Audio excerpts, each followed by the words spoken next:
mind of the scientists and the Neolithics that tread the ancient avenues. The children that die forevermore exist. For the caveman will leave you alone. For you and your gods alone. For leaving the centuries. For leaving the centuries. And I have always been here before. Dun, dun, dun, dun.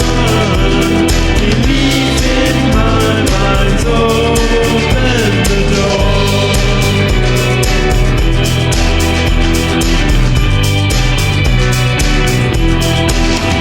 Look behind you, you are always there. 21 years old or maybe 20 more. Obelisks will mark the place you fell. Where children play, they will mark the place you fell. You are perfect, you are immeasurable. No death or no mortal remains. Like the grave where the stones that you shelter behind. You are a monument of your very own. And I have always been here before. Dun, dun, dun, dun. Belief in my mind's open the door.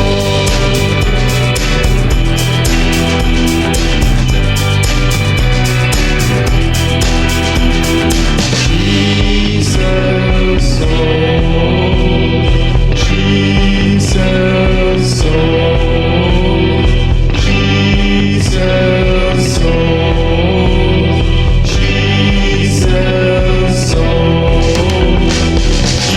Jesus, oh,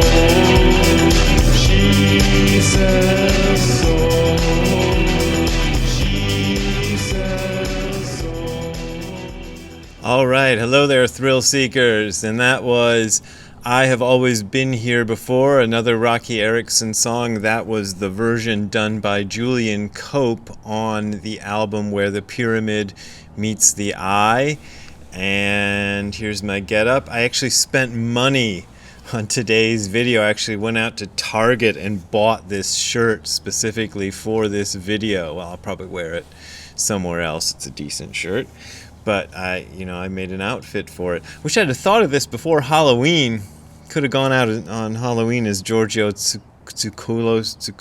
Anyway, so there was the song.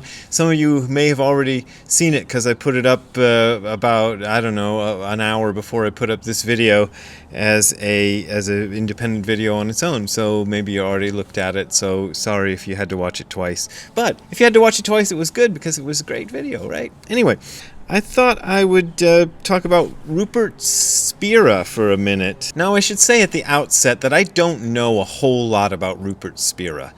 I have come across his videos here and there because they're on the internet and they get suggested to me from time to time because they're similar to some of the other stuff I like by Ramesh Balsekar and some of the other Advaita people. And he seems to be a teacher in the Advaita Vedanta tradition, which is a tradition that comes out of Hinduism and is somewhat similar to Zen. And I am an admirer of some of the teachers in this tradition, such as Nisargadatta Maharaj, author of the book I Am That, and Ramana Maharshi, and some of the other people, but Nisargadatta Maharaj and Ramana Maharshi are my favorites in that tradition, so I like them a lot. And so I've clicked on some of the Rupert Spira videos. I've never read a book by him. I assume he's written books. I don't actually know for sure. I've never even looked up whether he's written books or not. I don't know if he's been involved in any sex scandals or any of that. So me talking about him on this video today is not some sort of an endorsement of him or anything like that. I have no idea. I'm not even bringing that up to suggest he's been involved in sex scandals. I don't know. He's a blank slate to me. I mean, from his accent, he appears to be British. This is what I know about him. He's on videos and he appears to be British, and he appears, based on the content of the things he says, to be part of the Advaita Vedanta tradition, That's my guess, just based on some of the things he says. And occasionally people write to me and say, what do you think of Rupert Spira? But nobody's asked me to analyze his stuff. But the other day, I was looking at 2 of his videos in which he is talking to an audience, and in each of these videos, an audience member has, I think in both cases it's their father. Somebody has recently died. A woman is talking to him and a man is talking to him, and I think in both cases it's the father of the person who's talking to Rupert Spira has recently died. Anyway, somebody in the family has recently died, and they're asking, well, what happened to that person? And Rupert Spira gives an answer in each of the videos, and I took the transcripts off the videos and I kind of edited it down, and I'm going to read it to you, and I hope it doesn't take up the whole darn video, because I thought his answers were interesting in the sense that they're interesting because, well, maybe I should just read them first and then comment on them. How about that? Okay. Now, so just keep in mind he's talking to people who talking to somebody whose father has died in front of an audience, okay? And the person has asked what happened to the father who's died. And he's already said a bunch of things before he gets to this, and this is his conclusion. This is Rupert Spira's conclusion. What I'm looking at now, being the person he's talking to, what I'm looking at now is a localization of consciousness. From your perspective, the localization of consciousness is experienced as your internal experience, thoughts, feelings, sensations. But when I look at this localization of consciousness, I don't see thoughts, sensations, and perceptions. I see a physical body. So your physical body is what the localization of consciousness looks like from this perspective. I'm not seeing my own physical body. What I'm experiencing is thoughts, sensations, and perceptions, but none of you are experiencing my thoughts, sensations, and perceptions. When you look at this bundle of thinking, sensing, and perceiving, you see my physical body. My physical body is what this bundle of thinking, sensing, and perceiving looks like from your localized perspectives. So when this bundle of thinking and sensing and perceiving comes to an end and expands back into consciousness, the corresponding image of that activity dissolves, dies. And that is from a video entitled What Happens When We Die, and it's Rupert Spira. And this next one comes from a video entitled You Are Not Born and Never Die, and it's a bit longer, so I'll read it fast, and here it goes. Imagine universal consciousness which doesn't exist in time or space, because time and space, they're experiences of a finite mind. They are experiences of a finite mind. We can't imagine it because everything we imagine is filtered through this finite mind. But try to imagine universal consciousness before it has assumed the activity of mind. It has no dimensions. A human being's mind consists of thinking and perceiving. All that is the surface of the mind. There are deeper levels of mind. Think of the human mind as a virtual reality headset that consciousness puts on. It's a virtual VR headset made out of thinking and perceiving. So as soon as consciousness puts on this mind of thinking and perceiving, it simultaneously assumes the form of the world and localizes itself in that world as a separate subject of experience from whose perspective it views its own activity as the world. So then from the consciousness-only point of view, where there's no inherent stuff called matter, matter is what the activity of consciousness looks like from our localized perspectives.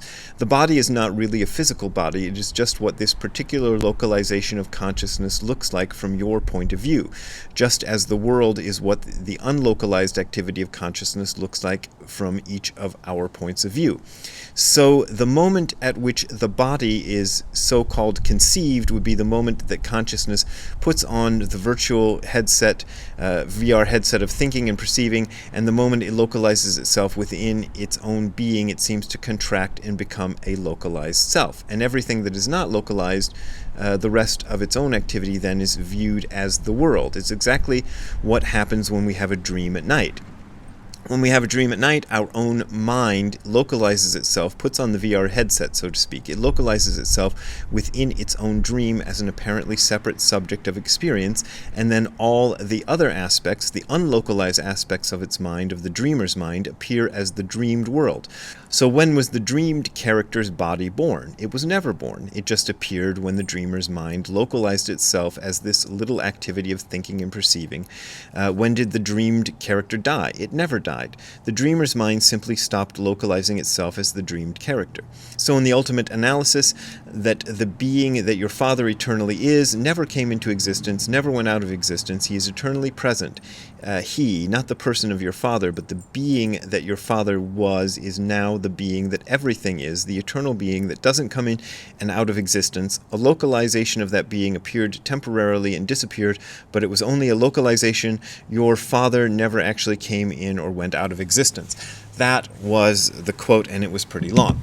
Okay, so I gave you those long quotes because I thought it was interesting. Now, I'm not going to go and say those things are wrong. I think it's an interesting way of putting it, and I find it quite different from Dogen's way of putting it.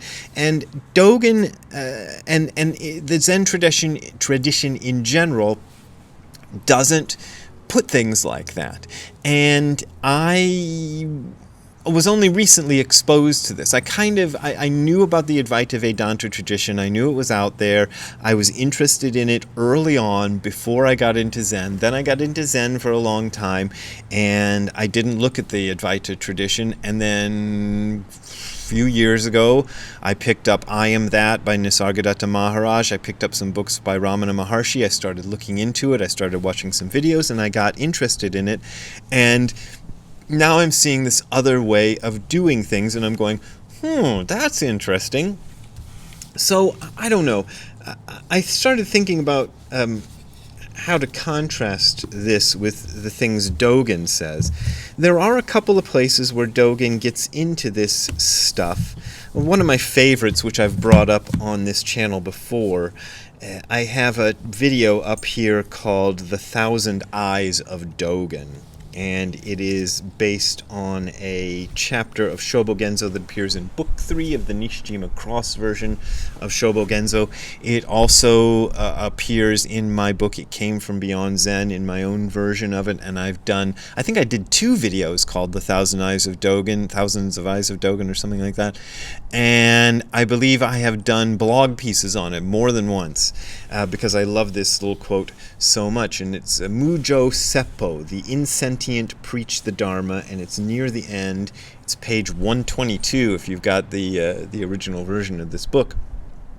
And it says, although we study the patriarch's words, he's referring to one of the ancient Buddhist patriarchs. Sometimes it's called ancestors. Some people get upset at the gendered patriarch, because the original Japanese word so has no gender. So anyway, Nishijima and Cross use the gendered word patriarch. Anyway, here we go.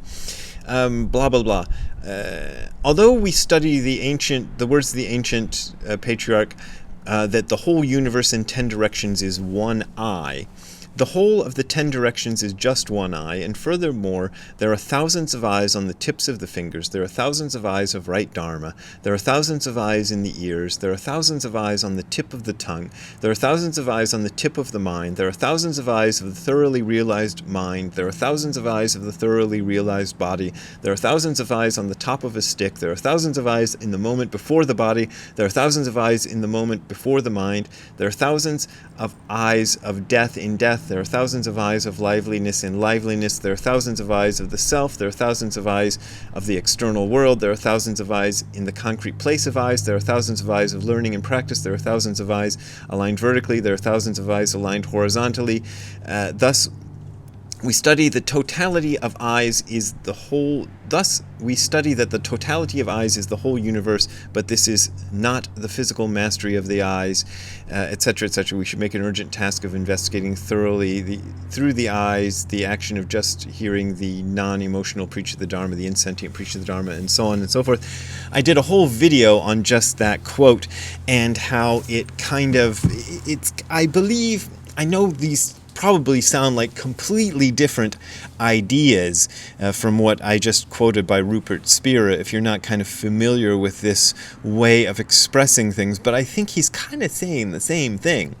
The idea that the whole universe is one living thing, but Dogen, rather than giving an answer that's easy to understand and easy to digest in metaphors that are kind of, Rupert Spira takes a VR headset and all this. Dogen gets really weird with it, even for his time. Of course, there were no VR headsets, and these people, if you talked about VR headsets in the 1200s in Japan, nobody would have known what he was talking about. It would even sounded weirder. But he's getting very poetic in a way that Spira is not. Spira is getting like right down, in the nitty-gritty. So the thing is, the Zen tradition, I'm doing my little gestures like Giorgio Tsoukalos does, because I was doing those for the video. Dogen doesn't like to put a pin on it the way Rupert Spira and some of the people in the Advaita tradition like to do. Ramesh Balsekar does this too. He puts a pin on it. He's like kind of goes, ee. And I remember talking to my friend Shozan Jack Haubner, who has a good video channel. You should watch it. And he was talking about his friend, the late Leonard Cohen, the singer, who had studied Zen, and then he went off and studied with Ramesh Balsekar, and he was much happier with Ramesh Balsekar because he said, I wish I could remember what Shozan had told me, but it was something like, oh God, in the Zen tradition, they never really tell you anything. It's all so wishy-washy and mystical and poetic sounding, but in the Advaita tradition, in the tradition of Ramesh Balsekar, they just tell you what's going on. They don't beat around the bush with it, and he was happier about that. And I can see why that would be a kind of thing you'd be happier about, to get a tradition where they just kind of tell you. But I think I still like the Zen tradition better, because I think the problem with a tradition where they kind of just tell you right out, flat out, okay, it's just like this. It's like you put on a virtual reality headset and stuff, is that breeds a kind of sense of like, oh, now I got it. Ha! Okay, reality is like a virtual reality headset. Boy, I got it. And then you feel like you got it and you're good. And what Dogen does in Shobogenzo is even when he gives you these poetic expressions, he'll tell you that, and then he'll pull the rug out from under you. One of the good examples of this is Muchu Setsumu, which is preaching a dream within a dream. And this is another one that I wrote about in It Came From Beyond Zen. And rather than trying to quote it for you, because the quotes are going to be kind of weird, he does the same thing that Rupert Spira did in the second quote that I gave you at the earlier part of this video, in which he compares waking life to a dream, and kind of compares our living this life to the way a character appears in a dream and seems to have a whole backstory. I had a dream last night. I can't remember exactly the details, but I do remember that the dreamed character that I was in the dream seemed to have a whole backstory and a whole life that he'd lived, but when I woke up, I realized that was all bull. There was no backstory at all. It was just something that I made up right there on the spot, I guess, to explain away the experience I was having in the dream. And Dogen kind of tells you in his own poetic way that this is what life is like, kind of the way Rupert Spira does. But then he goes on and pulls the rug out from under it and says, yeah, but don't think you got it when you understand that, and don't think it's just like a dream, and don't think it's all dreamy dreams and so on and so forth. If you want to read how he puts it, if you want to read my way of putting it, how he puts it, you can read it in It Came From Beyond Zen. It might be a little bit more digestible than reading Dogen directly, but read Dogen directly if you want to get the real, juice. But he never lets you kind of settle into saying, okay, I got this, I figured it out. It's just like a dream, which is, I think, maybe, to me, it seems like the weak point of that sort of tradition. Okay, now the video is much longer than I wanted it to be, so I'm going to cut it off there. I know there's probably a lot more to be said on the subject, but I thought I'd give you just my little introductory thoughts. If you want to support me doing more videos like this and doing fun videos and going to Target and buying a shirt to make a video, these are my wife's, this is one of my wife's, two of my wife's necklaces that I put together to make it look like the necklace that Giorgio Tsoukalos wears on Ancient Aliens. You can go to the URL that you're seeing on the screen below, which is hardcorezen.info/donate. That is hardcorezen.info/donate. There you will find links to my PayPal and Patreon accounts. There you can donate to me, and your donations are how I make my living. They're my main ways of making my living, usually my only ways of making a living most of the year, and I really appreciate your support. But as always, you don't got to support me if you don't want to support me. So we will see you next time. Have a good time all the time. Laters. Bye.